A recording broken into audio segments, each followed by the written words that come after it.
Welcome to the Genius Factory. Enjoy the video. You're going to pair and plug now.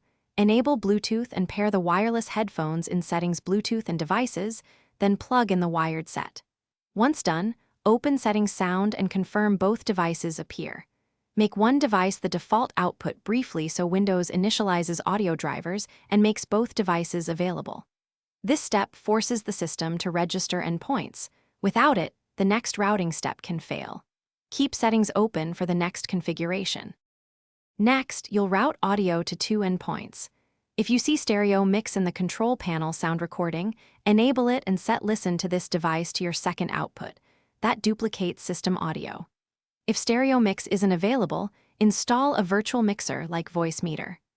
Once installed, set Voice Meter as default output, then route Voice Meter outputs to both Bluetooth and wired devices. Make sure app-specific outputs are set if an application supports a direct device selection. Finish by testing. Play a music track and verify sound from both headphones.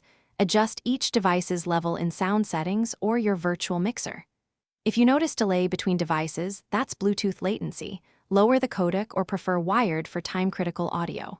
If audio doesn't appear in one device, restart Windows Audio Service, repair the Bluetooth set, or update Bluetooth and audio drivers.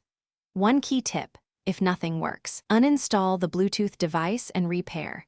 That often clears corrupted endpoints and restores multi-output routing. Thanks for watching. If you found this helpful, don't forget to like and subscribe.